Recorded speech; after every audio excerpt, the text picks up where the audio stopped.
تو را که زنده می داری کلامم را و نامم را، سخن از دوستان آورده ام بشنو سلامم را.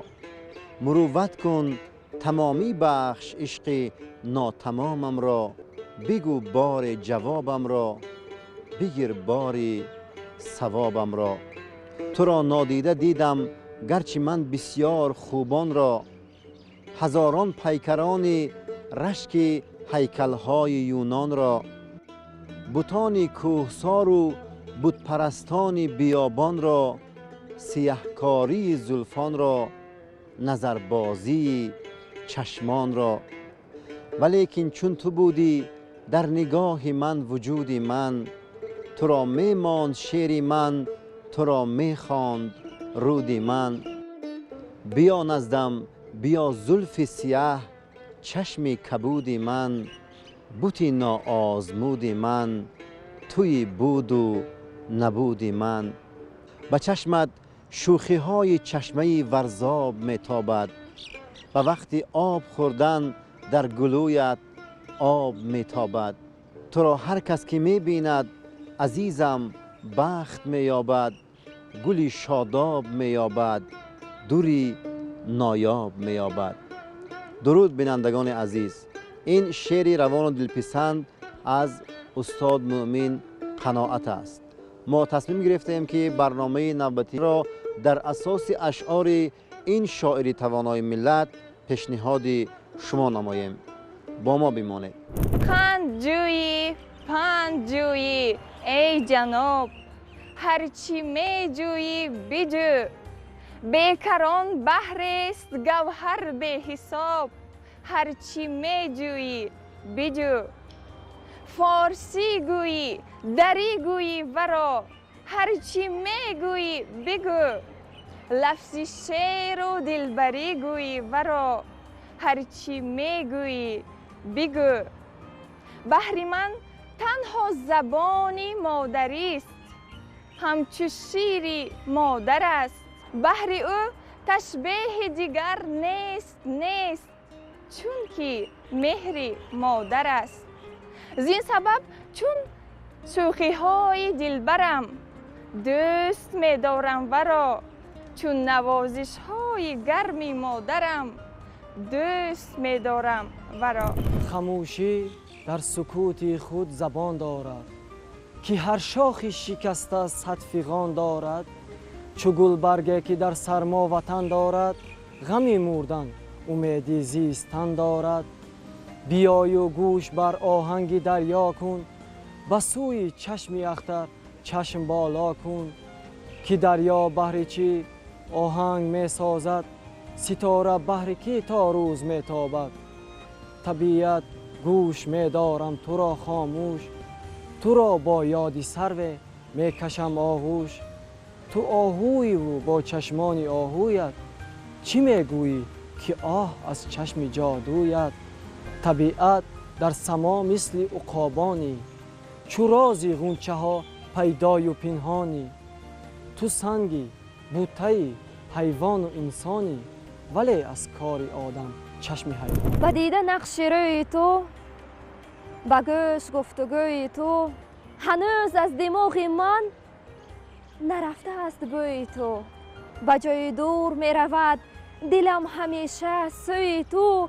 شدم کلان و آمدم کنون به جستجوی تو. برادرم برادری به جان و دل برابرم. زمین اوکراین را ز سر و بر قدم زدم، به هر دیار در زدم، به هر مزار دم زدم. ز لوحه های مرمرین به حرص جستن نام تو بکافتم، نیافتم نشانی ناعیان تو. برادرم برادری به جان و دل برابرم.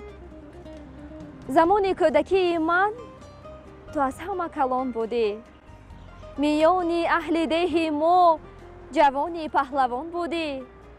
چنار سایبان بودی، مدار خاندان بودی، ولی ز خاکساریت به چشم ناعیان بودی.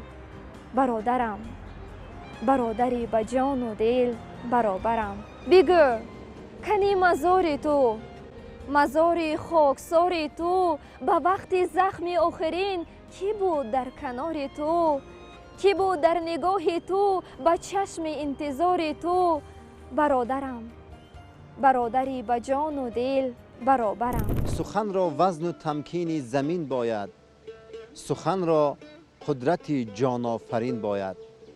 استاد مومن قناعت از نامورترین شاعران معاصر تاجیکند که با داستانهایشان و شعرهای دلنشینشان شهرت جهانی را کسب کردند.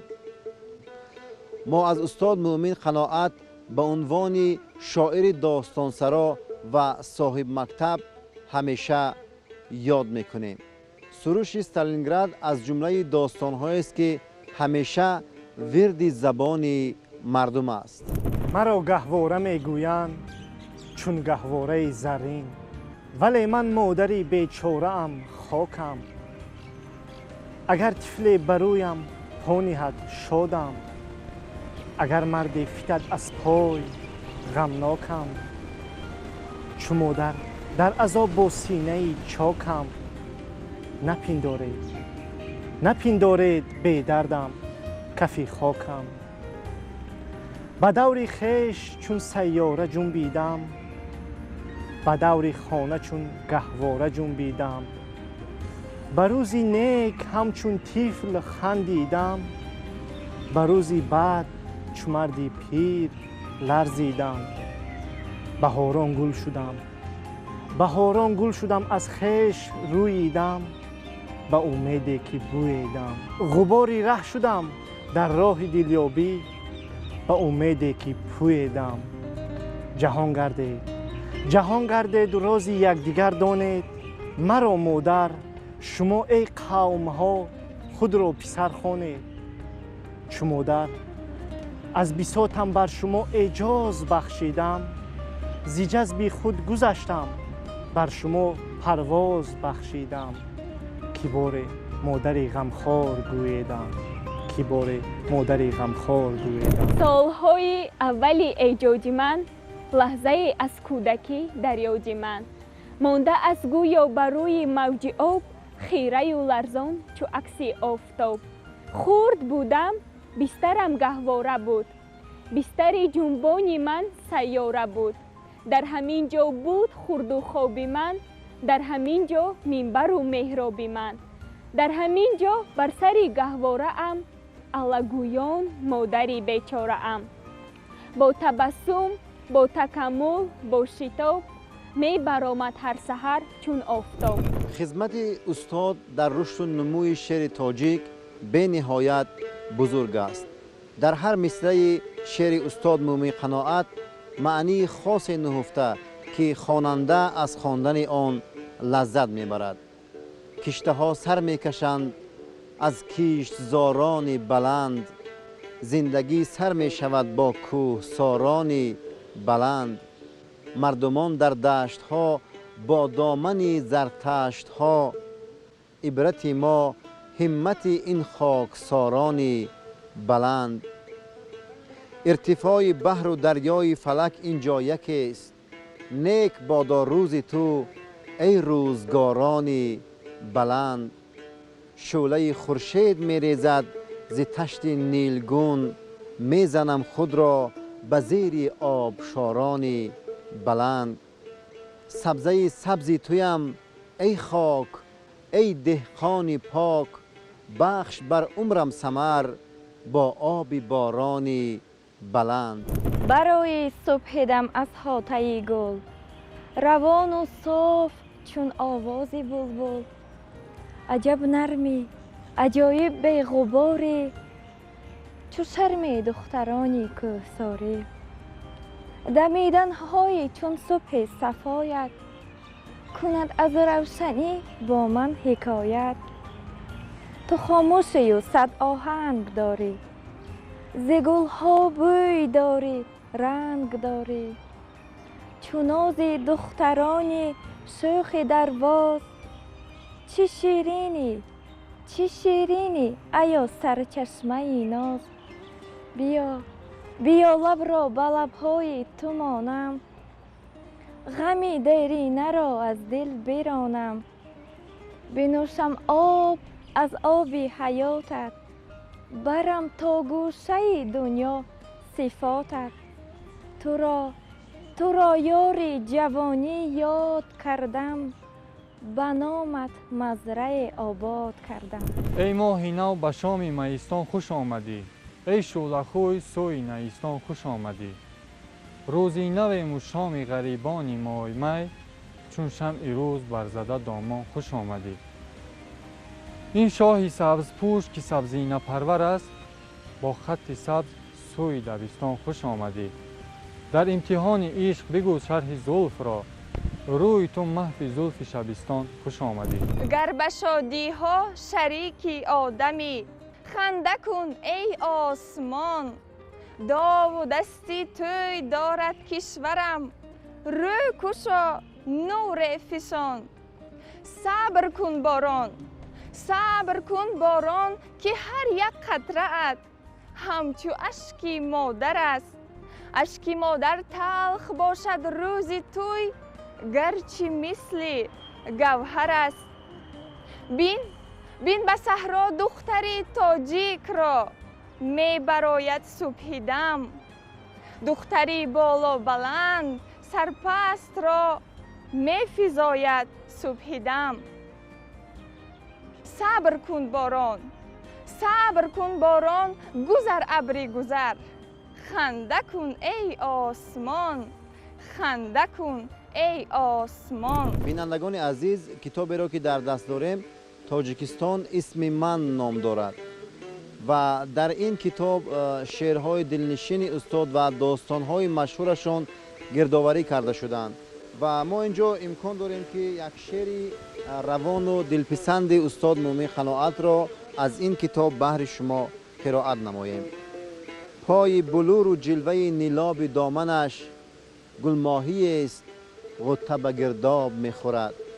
موی سیاه پیش برش رسم دلبری است، هر تار آن به تار دلم تاب میخورد. از هر نگاه صاف او چشمان تشنم، گویا ز آب چشمه ورزاب میخورد. او چشمه روان و منم تشنه وصال، چون تشنه که آب شبی خواب میخورد. روحی که ز کوم اژدها میگذرد، از آن دمی صبح دمدها میگذرد. زود سفرش نهاده در ملک شکی، از رهگذرش آب بقا میگذرد. ناله مرغی سحر از خواب بیدارم نمود، شب به پایان میرسید. من به استقبال صبح روز نو بشتافتم، وحج خندان میدمید. آفتاب از کوی خواجه چل چراغ نجم را آمد و خاموش کرد. زندگی را چون پدر بعد از جدایی این سحر آمد و آغوش کرد. ماه ابری چون پریقو را سواری می کند، سوی مغرب می رود. آفتاب از نو به عالم شعله کاری می کند، روز تولید می شود. باز یک روز نکوی کشورم آغاز شد، روز پرفیض بهار. زندگانی همراه خورشید در پرواز شد، سوی فردای دیار. در کوه کمربند کمر باز مکن، در زیر سمای تنگ پرواز مکن. امید زیغر رسیدنت را چی بری، در نیمه رهی نو آغاز مکن. تو وحدت از دل بیکینه آموز، نمودی راستی زایینه آموز. نگهداری آیین حقیقت، ز بشکن پارینه آموز. رهی وحدت زی سنگی خوره بگذشت، بلند و پست را همواره بگذشت. حذر کن از ره دلهای منزل، که هر کی زان گذشت آواره بگذشت. راهی که به بیداری چو در خواب گذشت، از پول نیاب و آب پرتاب گذشت. این پول بود بار خدا آب کجاست؟ باید که هم از پل و هم از آب گذشت. باز هم یک شعر دلپسندی رو از کتاب تاجیکستان اسم من بهر شما قرائت میکنیم. در پشت تیریزه می نشستم روز با دیده چار، دیدم به خرام و ناز عالم سوز می آید یار. نظاره من بال به سویش بکشاد افتاد بدام، هوشم ز سرم پریده آمد بر او از بحر سلام. دل ضربه به دیوار وجودم میزد با گرز گران، تا رازی و راز سینه بیرون سازم در نزد نگار. القصه دل و دیده و هوشم بودند بی صبر و قرار، اما نفسم دشمن جانم میشد زان بود خطر. در روی تیریزه نقش میشد آهم میبست نظر. آفتاب از قله ها سر میزند، یادی آن دیدار دلبر میکنم. خامه ام را در شفق های گلاب با خیال روی او تر میکنم. رسم خاکی را به سه رنگی بلند رنگ های آسمان تر میکنم. صافی چشمان او را چون سحر گاه انور گاه اخضر میکنم. بعد می آرم فرود از آسمان، ماه را با او برابر میکنم. صورت او را چون شعر بعد از این روز میخوانم شب از بر میکنم. لیک چون آید نشیند در برم، هرچی گفتم باز دیگر میکنم. بعد چندین رنگ های و رنج ها من به حسن خاک باور میکنم. زمین چرخد همه چرخد سر من، کی می افتد زی دستم ساغر من. زمین جام و همه دریاست در آن، نریزد قطره زین جام گردان. در دیو دره پری ندید است کسی، از نخل مراد بر نچید است کسی. با فاتحه بگذشته از این جای همه، با قطره زیابچک چکید است کسی. زی میریخ طبل جنگ آید همیشه، زی زهران نای و چنگ آید همیشه. ایا سیمرغ زالی ما کجا شد، زی کوه قاف سنگ آید همیشه. گر چراغان دوره آرایند قندیل می شود، مجمع احساس در یک جایگی دل می شود. ور بجای دست و دل های جوان یک جا شود، چل باغ و گوشه ویرانه منزل می شود. رموزی وحدت از نوروز آموز و یا از طفل نو آموز آموز. زدودن دوده های آسمان را به زیر آسمان از روز آموز. بینندگان عزیز، به امید آنکه در تاجیکستان ما همیشه صلح و وحدت پایدار بماند، برنامه نوبتی را به پایان میرسانیم. تا برنامه دیگر خوش روزگار و سعادتمند باشید.